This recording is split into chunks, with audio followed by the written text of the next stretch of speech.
Donc, quand on le revoit, qu'il a bien récupéré de sa chirurgie, ce qu'on aimerait, c'est de pouvoir limiter ce risque de récidive. Il y a de nombreuses tumeurs solides pour lesquelles un traitement adjuvant est recommandé. Ce n'est pas le cas actuellement pour le cancer du rein, mais on peut se poser la question fortement chez lui, faut-il lui donner, en l'occurrence, un inhibiteur d'hétérosine kinase pour réduire son risque de récidive? Alors, quel est le rationnel? C'est qu'on a vu que son pronostic était défavorable. Pourquoi lui donner ce traitement-là? Pour améliorer sa survie sans récidive et espérer potentiellement augmenter sa survie globale. Et puis, comme je l'ai dit, c'est une approche qui est déjà utilisée dans d'autres cancers, et particulièrement le cancer du sein, avec des études qui, globalement, étaient assez superposables à celles dont tu vas nous parler. Je me tourne maintenant vers Idir, qui lui fait le contre aujourd'hui, et dire, toi, tu ne crois pas qu'il soit raisonnable de donner un traitement adjuvant chez ce patient-là. Dis-nous pourquoi.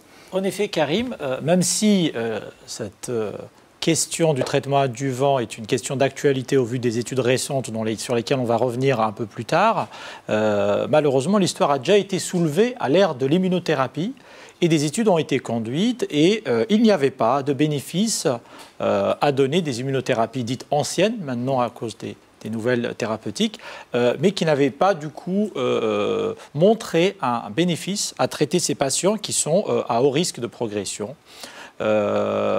Entre-temps, il y a eu l'avènement des thérapeutiques ciblées, les inhibiteurs de la tyrosine kinase, l'ère de l'angio, des anti-angiogéniques, qui ont montré un bénéfice en termes de survie sans progression, et pour certains d'entre eux, un bénéfice en survie globale dans le traitement du cancer du rein métastatique.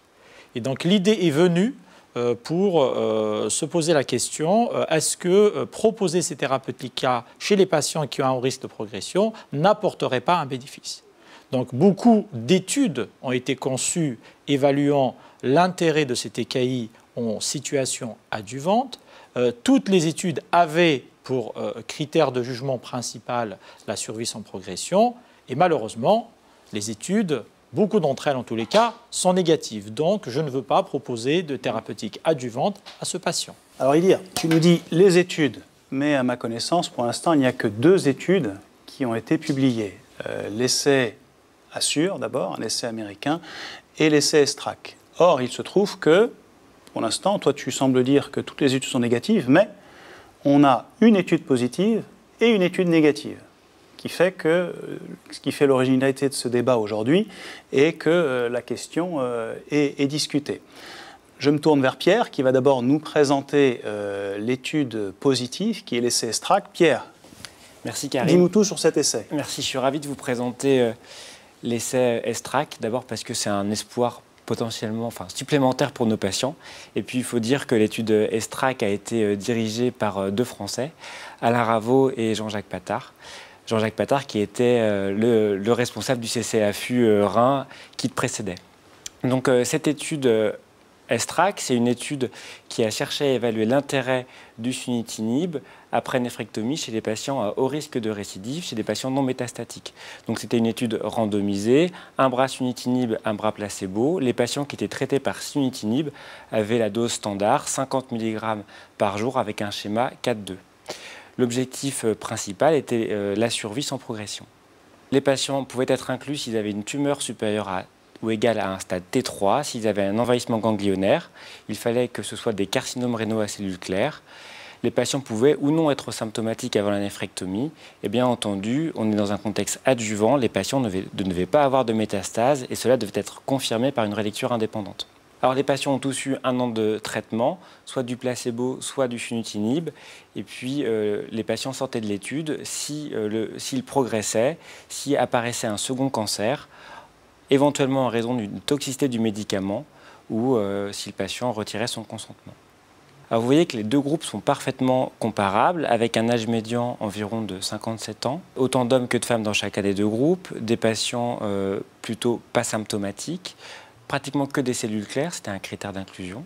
305 patients ont été traités par sunitinib, 304 patients ont été traités par le placebo. Il faut noter que 45% des patients ont dû avoir une réduction du traitement par sunitinib et 50%, plus de 50% ont une interruption du traitement. Alors ce qui est très intéressant et ce qui nous réjouit, c'est que cette étude a mis en évidence un bénéfice net en termes de survie sans progression pour les patients traités par sunitinib en adjuvant. Vous voyez une survie sans récidive de 6,8 ans dans le groupe traité par sunitinib versus 5,6 ans dans le groupe traité par placebo. Et si on regarde de façon un peu plus fine, si on s'intéresse vraiment aux patients qui sont très à risque, les patients qui ont un stade T3 avec un grade de Fuhrmann supérieur à 2, ou des patients qui ont un stade T4, ou encore des patients qui ont une invasion ganglionnaire, eh bien on se rend compte que pour ces patients très à risque, le bénéfice est encore plus intéressant. Quand on regarde la revue indépendante, eh bien, il y a 5,9 ans de survie sans progression chez les patients traités par sunitinib versus 3,9 ans chez les patients qui ont eu le placebo. Alors, Pierre, merci beaucoup. Ça, c'est des résultats qui sont très encourageants. Un bénéfice qui apparaît net et avec une étude de haut niveau de preuve, avec une population quand même importante et un recul très significatif. Idir, tu vas nous parler de l'essai Assure qui dit pas la même chose. Eh bien oui, l'essai Assure, c'est un essai, contrairement à l'essai ESTRAC, c'est un essai à 3 bras.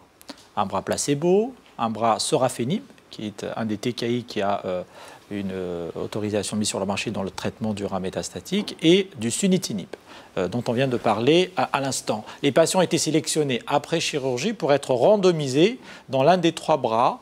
Ensuite, ont été traités pendant 1 an selon un schéma habituel avec un sunitinib à 50 mg par jour et du sorafenib à 400. Vous voyez bien que c'est un essai avec énormément de patients, plus de 600 patients par bras. Le traitement pendant 1 an et le critère de jugement principal était la survie sans progression avec comme critère secondaire la survie globale et la toxicité.